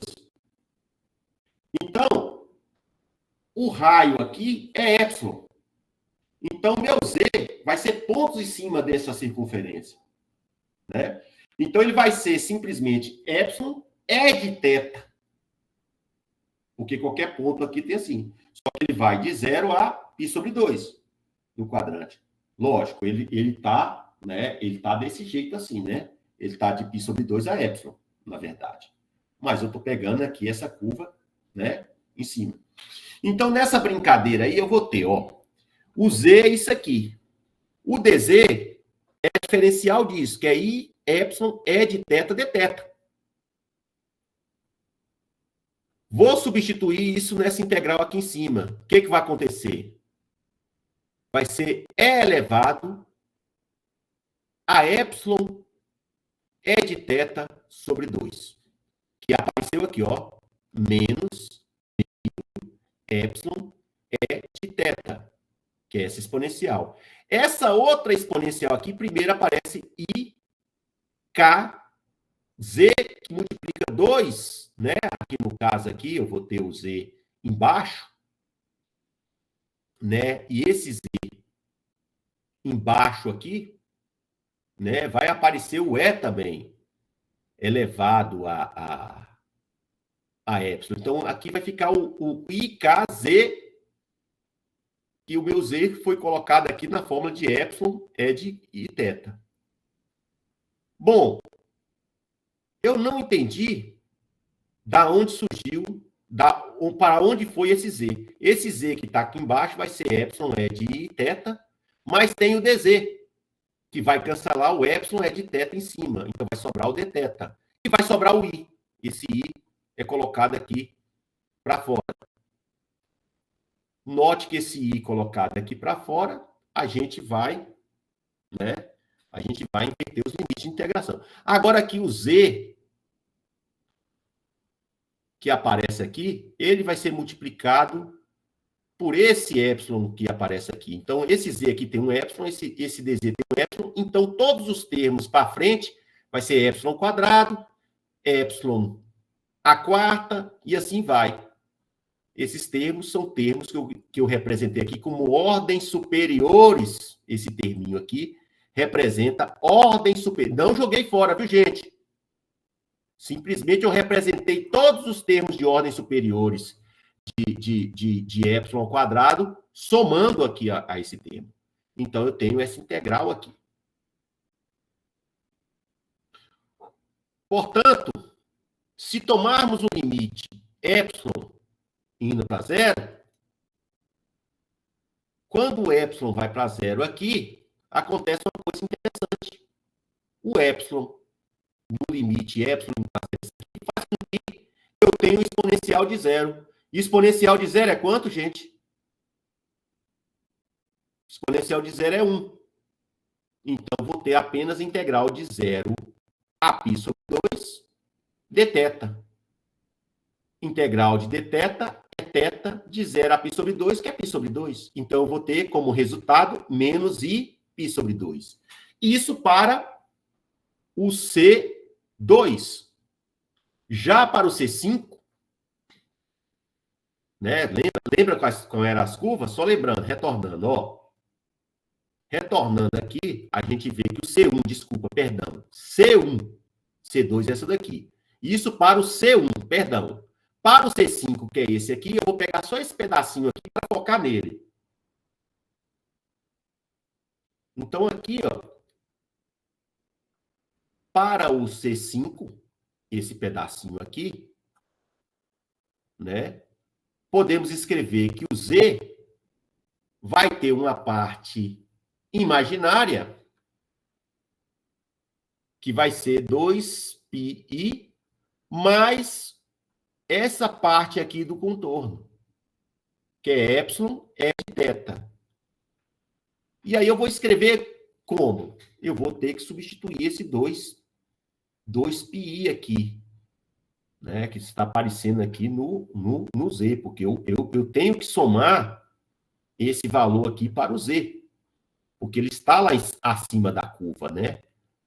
Ele vai pegar todos os pontos aqui, ó. Esse ponto aqui não é um ponto de origem, viu, gente? Esse ponto não é um ponto de origem, é o ponto 2πi. Como ele não é um ponto de origem, é como se eu pegasse a minha circunferência, né? Que agora é esse quadrante aqui de baixo, não é isso? E elevasse para o 2πi, que é esse ponto aqui. Então, eu tenho que somar ao Z 2πi para todo Z, porque eu subi com o Z. E aí eu tenho esse termo que representa essa variação em cima da curva. Quando eu pego isso aqui, eu vou ter E elevado a IKZ, e eu vou fazer a mesma coisa que eu fiz antes. Colocar em evidência E elevado a Z sobre 2 e fazer essa brincadeira aqui. De novo, eu identifico a cossecante hiperbólica, só que agora eu vou expandir em série de Lohan, mas o meu centro, note que meu Z0 é 2πi, é lá em cima. Então, o meu Z0 agora não é a origem, é um ponto, né, que é diferente da origem, que é 2πi. Então, eu vou expandir minha série de Lohan desse jeito. Minha série de Lohan com essa cara aqui, para a cossecante hiperbólica, vai ser substituída na integral, e aí ela adquire a seguinte forma. Note que é um trabalho bem perigoso, porque a gente pode errar continhas nesse processo. Então, no trabalho de física teórica, gente, eu já vou falando para vocês, exige de vocês o tempo todo uma atenção muito grande, porque não é só fazer conta, entendeu? Não é só fazer cálculos. É fazer cálculo com atenção para não ser atropelado por algum detalhezinho dessas contas, porque você esquece um detalhezinho, você erra tudo. Então, mantenho o E elevado a menos Z sobre 2, o E elevado a IKZ, e a minha cossecante hiperbólica substitui pela série de Lohan. Novamente, eu faço como antes. Só que ao invés do Z ser igual a epsilon, é de K, epsilon é de Iθ, eu coloco 2πi mais epsilon é de θ para o Z. Então, escrevo isso aqui para essa exponencial aqui. Vou escrever para essa. E aí vocês vão observar que tem um menos aqui, né? O menos aqui da série de Lohan. E ele vai ser colocado aqui para fora. E aí eu vou observar que o dz vai aparecer como I epsilon é de θ dθ. E esse termo aqui da série de Lohan, o Z vai ser 2πi mais epsilon é de θ menos 2πi. Eu vou cancelar esses 2πi aqui. Eu posso cancelar aqui. Posso fazer o cancelamento dele. E aí eu escrevo, né? Se eu fizer o cancelamento desse termo aqui, fica E de E e θ sobre E de E e θ. Cancelo. sobra o θ. Agora, tem um detalhe. A minha integral é de 0 a menos. A minha integral é de 0 a menos π sobre 2. Por quê? É como se eu tivesse meu eixo em cima. Se eu pegar o meu quadrante, ó, note que eu estou pegando o quadrante aqui de baixo.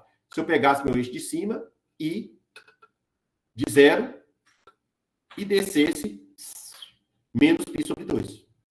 De 0 a menos π sobre 2. Ou seja, o movimento, não sei se a câmera está focando, é com um ângulo de 90 graus para baixo. Eu estou sem minha régua aqui, mas ela seria algo assim. Alô, alguém perguntou, Dô?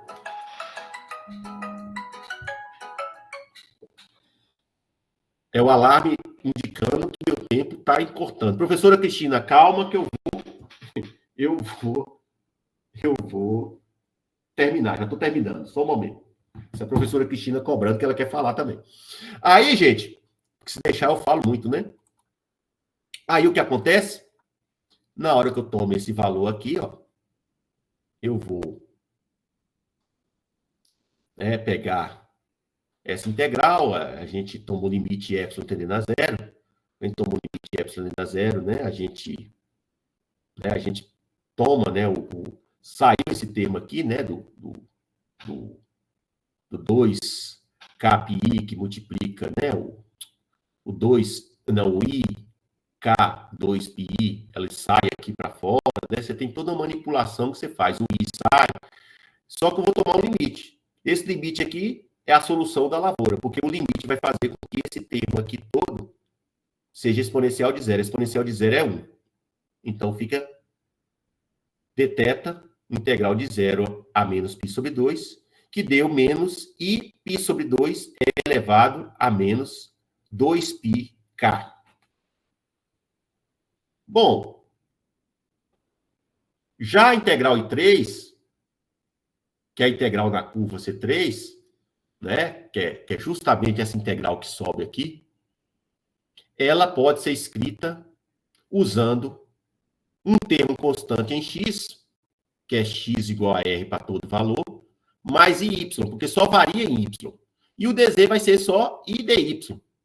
Então, na integral I3, que é essa integral aqui, o meu z vai ser r mais i y, e o dz vai ser i dy.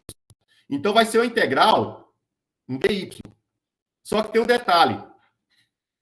Esse r aqui é ik que multiplica rzão. Ficou rzão aqui bonitinho. Ficou e elevado a ik rzão, que multiplica eik e y.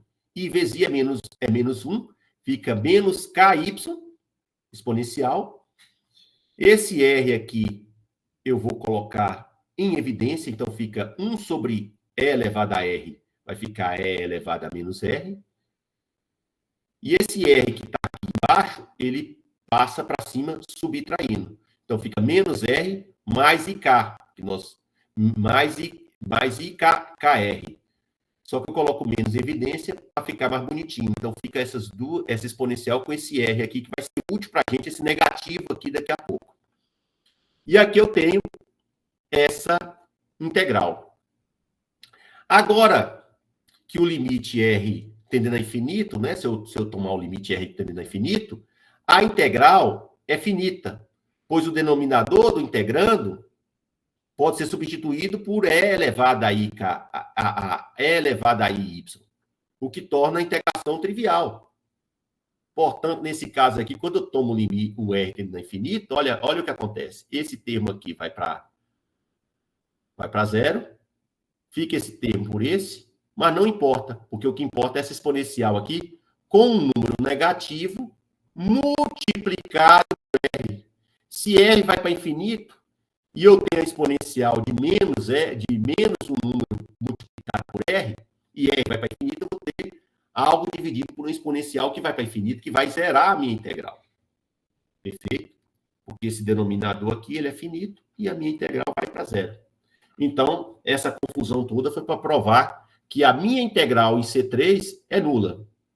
Já a integral em C6, que é essa integral que desce aqui, ela é calculada da mesma forma, só que ela vai de 2π menos epsilon, porque esse raio aqui é epsilon, então eu pego 2π seria isso aqui, menos epsilon é esse pontinho aqui, eu pego 2π sobre epsilon até epsilon, perfeito? Só que eu pego, né, de epsilon, de 2π sobre epsilon a epsilon, e inverto os limites para ficar de epsilon a isso aqui. Pronto. Quando eu substituo esses valores aqui novamente, né, são valores parecidos, né, só que agora só tem o y, o eixo y, então fica fácil ver que o i kz vai ser z igual a y, né, e y, né, então vai ficar i com i, né, e y vezes ik vai ficar menos ky. E aqui embaixo no z vai ficar iy. Note que ela só tem a parte imaginária, ela está em cima do eixo imaginário. Então, nessa brincadeirinha aqui, gente, essa integral também, eu usei isso aí, né? E vou fazer algumas manipulações. Primeira manipulação, eu pego o y sobre 2, né? E escrevo isso aqui desse jeito. Mas isso aqui, gente, isso aqui é 2 seno de y sobre 2. E esse é de y aqui, eu passo para cima, né, da minha integral. Esse seno aí, gente, quando eu somo todos os contornos, eu vou escrever a integral em C2 e C4 de um lado, que são as integrais tanto no eixo real de baixo como no eixo real de cima, que vai ser menos I6, menos I1, menos I5, menos I3, porque eu passei todas as outras para o outro lado. Lembra que a soma das integrais de todos os contornos era zero, então eu passei todas para o outro lado. Sendo, então, que essas duas integrais, a gente tem o valor de C4 e tem o valor de C2. A gente achou esses valores em termos das coisas real. A gente viu que essas duas integrais aqui, elas têm essa cara. Agora resta a gente fazer o epsilon em zero e o r para infinito, que a gente cai na nossa integral original. Pego o I6, que a gente viu agora há pouco, tomo o limite de epsilon a zero de I1, nós vimos que tem esse valor. I5 nós vimos que tem esse valor. I3 nós vimos que é zero. Então, vou pegar todos os resultados que a gente tinha, né? A gente vai precisar de 6, I1, I5 e 3. Né? Dessa brincadeira, aí só o I3 é zero. Todos os outros têm valores. Então, tomo o limite que eu preciso. Quando eu faço isso aqui, eu vou ter essa integral aqui, mais essa integral, mais essa, que são a linha negativa, né? menos essa, tem aqui. E essa integral aqui é aqui, que restou. O melhor, se eu pegar esse termo aqui e passar para lá dividindo, vai ficar 1 sobre 2i menos e elevado a menos 2 capi, mais essa integral aqui, mais essa daqui. Note que eu coloquei aqui em evidência iπ sobre 2. Vai ficar 1 mais e elevado a menos 2πk. Só que quando eu passo dividindo isso aqui, vai ficar 1 menos, né? Dividindo esse lado aqui, que vai dividir essa. Para finalizar, nós lembramos que o f de k é a parte imaginária disso. Então, não vou precisar fazer tudo. Porque quem é a parte imaginária que eu quero, né? Lembrando, né, que a parte imaginária aqui, ó, se eu pegar essa exponencial, né, de y sobre 2 aqui e escrever usando a fórmula de Euler, ela vai ter uma parte real, que eu não quero, e uma parte imaginária, né, do seno lá que eu tenho que fazer, que vai cancelar com o seno, né? Aqui você vê o cosseno fica, mas o seno cancela com o seno de baixo. E eu fico com essa integral aí, que é uma integral mais elementar, e eu substituo nessa integral aqui, ó. Nós obtemos que a parte imaginária dessa integral vai ser isso aqui né? Mais essa integral aqui. Essa integral aqui é a integral mais elementar de fazer. Então, nós obtemos que a parte imaginária, né, vai dar, quando resolvido isso aqui, vai ficar, né, eu pego aqui a exponencial, né, e resolvo, vai ficar um K, né, um K vai descer, mas aqui eu vou ter o limite superior e inferior, que vai dar um valor igual a esse aqui, né? Vai ser exponencial de menos, vai ser menos de KY sobre, sobre K. E aí eu pego o limite superior, esse aqui, menos o inferior. E eu cancelo esses dois aqui, ó, esse com o resultado dessa integral. E sobra aí menos 1 sobre 2K. Mas, se observarmos isso aqui, eu posso colocar em evidência E elevado a menos πk e E elevado a menos πk, que eu não gosto de usar πk, mas tudo bem. Kpi. Cancelo, fico com a cotangente hiperbólica disso aqui. Se eu expandir a cotangente hiperbólica disso aqui, eu tenho uma série. Cotangente hiperbólica dizer isso aqui. Que eu posso escrever a minha integral como essa soma toda aqui, que eu vou cancelar aqui, né? Ó, é a cotangente hiperbólica de π, tem 1 sobre z aqui, ó, que quando multiplica por π, né, vai ficar 1 sobre 2k, que cancela com 2k, e sobra todos esses termos aqui, né? Π com π sobre, né, tal, vai ficar aqui, ó, π ao quadrado, k sobre 6, menos, né, que é uma série. Essa série converge para π à quarta sobre 15. Resultando na seguinte, né, expressão para a constante de Stieff-Boltzmann, que é essa daqui que a gente precisa, né? A gente queria essa constante, obtemos a constante, e resultado, nós temos aí, né, a famosa constante Stieff-Boltzmann. Bom, parece que a professora Cristina quer falar um pouco, né, professor? Aí eu passo a palavra para ela. E aí a gente finaliza. Professora Cristina? Sim. Sim, quero sim. Vou terminar aqui. Vocês viram a resolução da integral aí pelo professor Luiz, mostrando aí a aplicação dos números complexos, né? E agora, quem já fez o estudo da matéria comigo, né, lembra aí um pouquinho sobre essa resolução dessa integral. Inclusive, foi uma dos exercícios, né, que vocês fizeram aí com a gente. Eu acho que foi lista número 1, se eu não me engano. Deixa eu só colocar no slide certinho aqui, para mim poder transmitir a página e passar. Bom, então vamos lá. Vou compartilhar novamente, tá? A minha tela. Agora, gente, vocês vão ver o que é bom para tosse. Agora vai ser aquele monte de integral, porque foi o jeito fácil que eu fiz. Vai fazer do jeito difícil agora. Não. Métodos que Planck utilizou, métodos muito mais rebuscados que esse aí. Bom, tá, joia. É o seguinte, voltando aqui, né? Vamos lá para a integral que o professor Luiz resolveu aí, tá?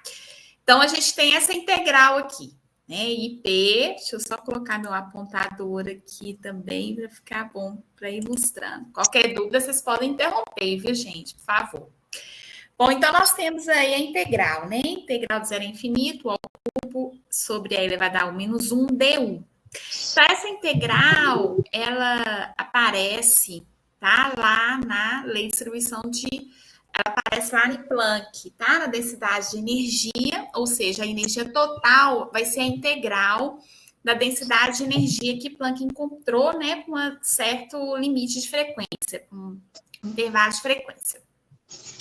E aí Planck resolveu, no seu artigo de 1901, ele resolveu essa integral e chegou exatamente na lei de distribuição de Stevens-Boltzmann, é isso? Que é sigma, tá? Uma constante, até a quarta, tá? Então, esse sigma aí, ele é em função, justamente que está no enunciado, né, lá da questão, tá? Aquele sigma, aquilo tudo ali, né? Exceto o π² sobre 15, que é a integral que vocês viram aí que dá o resultado, né? Da integral IP. Bom, então, lembrando o seguinte, a integral IP, como que eu vou reproduzir aqui o que Planck fez, tá? Aqui de uma forma bem mais simples, né? Ele usou todo um formalismo mais caprichado, a gente está colocando uma forma mais simples, mas ele usou essa metodologia. Bom, então nós temos aí que o IP, ele é integral de 0 a infinito ao cubo sobre essa exponencial menos 1 du. Então, o que eu vou fazer? Eu vou multiplicar em cima e embaixo pela exponencial de menos 1, tá? Quando eu faço isso, o que vai acontecer com a minha integral? Fica u ao cubo, exponencial de menos u, dividido por o quê, né? O primeiro termo, ao multiplicar, é elevado a u vezes é elevado a menos u, dá 1. Menos 1 vezes exponencial de menos u da exponencial de menos 1. Menos u, deu. Bom, então a minha integral IP, ela ficou com esse novo formato aí, tá? Eu reescrevi dessa forma. Então, apareceu aqui dentro da integral o termo 1 menos exponencial de menos 1 elevado a menos 1. Então, o que eu vou fazer? Eu vou expandir esse termo, tá? Então, quando eu expando esse termo, fica... Então, por isso que eu estou falando para vocês, é uma aproximação, né? Que ele fez. 1 mais exponencial de menos 1, mais exponencial de menos 2u, mais exponencial de menos 3u, e aí vai. E vou substituir esse termo lá na IP, tá? No lugar do parênteses aí, 1 menos exponencial de menos u elevado a menos 1. Então, novamente, eu substituí, tá? Peguei somente aí 4 termos, tá? E reticências, né? Tem que ter reticências aí.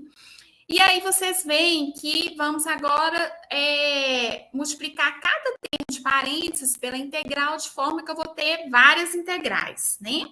Então, eu escrevi somente 3 integrais aqui. Então, mais reticência. Então, ficou integral de, quando eu pego o primeiro termo, fica u ao cubo exponencial de menos u du, mais u ao cubo, aí ficou exponencial de menos u vezes exponencial de menos 1, ficou exponencial de menos 2u du, mais... Com o terceiro aqui, ó, u ao cubo, exponencial de menos 1, u, vezes exponencial de menos 2u, deu exponencial de menos 3u, du. Se fosse para escrever isso aqui também, ia aparecer o quê? U ao cubo, exponencial de menos 4u, du. E aí vai, né? Bom, então, sabemos o quê? Pegando esse primeiro integral aqui, ó, né? Vamos resolver essa primeira integral aqui. Para isso, o que eu vou fazer? Eu vou usar aqui integral de 0 a beta, de exponencial de menos u beta du, é 1 sobre beta. Opa, desculpa, gente, aqui é integral de 0 a infinito, tá? Eu errei aqui, tá? Aqui é infinito, integral de 0 a infinito. Eu, na hora de passar para vocês a aula, eu corrijo aqui, tá? Então, integral de 0 a infinito, exponencial de menos u beta du, é 1 sobre beta. Eu vou derivar isso aqui uma vez em relação a beta, ambos os lados da minha equação. Então, quando eu derivo aqui esse primeiro termo, tá? Eu vou ficar u, né? Vai baixar o u com o sinal menos. Exponencial de menos u beta du. Aí, eu vou derivar esse lado aqui também, né? Então, derivando, ficou menos 1 sobre beta ao quadrado. Então, o menos foi embora. O menos do lado direito foi embora com o menos do lado esquerdo. Agora, o que eu vou fazer? Para me chegar naquele primeiro termo da minha integral IP, tá? Eu vou derivar novamente isso aqui em relação a beta. Então, de novo, escrevi beta, desculpa, viu? Vou corrigir, ficou infinito aqui. Derivado em relação a beta, 0 a infinito, u exponencial de menos u beta du. Então, derivando tanto esse lado de cá da minha equação, como o lado direito da equação, que é 1 sobre beta ao quadrado, eu fiquei com o quê? Na hora que eu derivo essa integral, ficou u ao quadrado menos, novamente, exponencial de menos u beta du.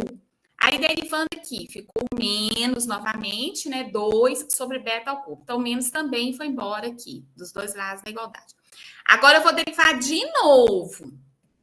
Então, derivei de 0 a infinito, que é infinito, u ao quadrado, exponencial de menos u, beta du, e vou derivar 2 sobre beta ao cubo. Então, na hora que eu faço isso, né? Aí apareceu, ó, meu primeiro termo da minha IP. U ao cubo, exponencial de menos u, beta du, derivando 2 sobre beta ao cubo, ficou um sinal negativo, mas aqui também ficou, né? Então, ficamos, o sinal negativo foi embora. 6 sobre beta à quarta. Bom, então, voltando para a minha integral IP, o que vocês observam aí, ó? Todos os termos, né, que são infinitos, vai aparecer sempre assim nas integrais o U ao cubo exponencial, né?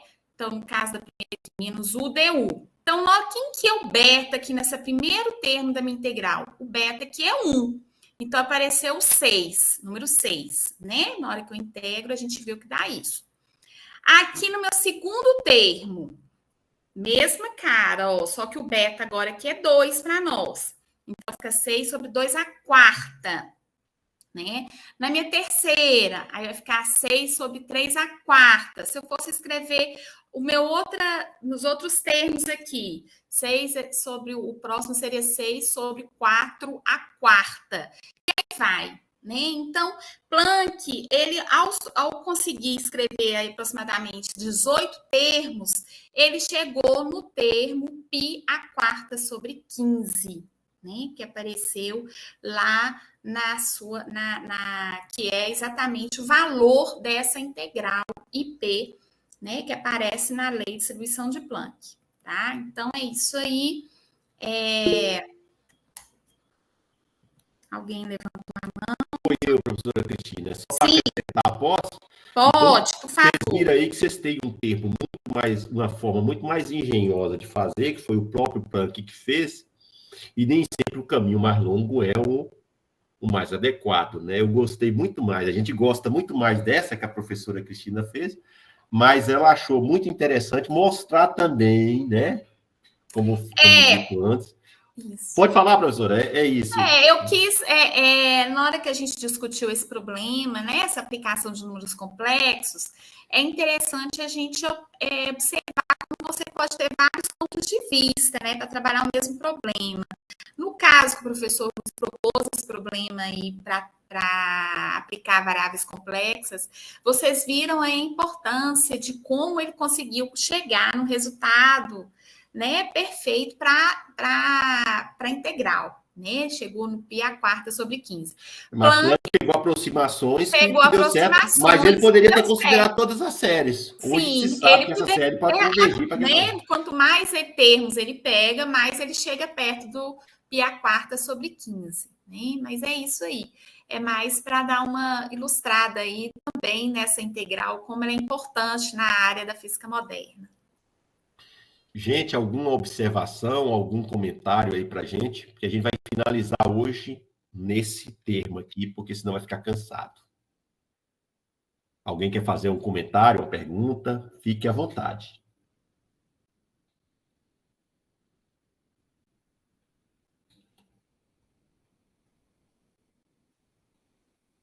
Já passaram a lista de presença? Maria, pessoal aí, Bruno, tal, lista de presença. Então, só reforçando, gente, que nós colocamos aí, né,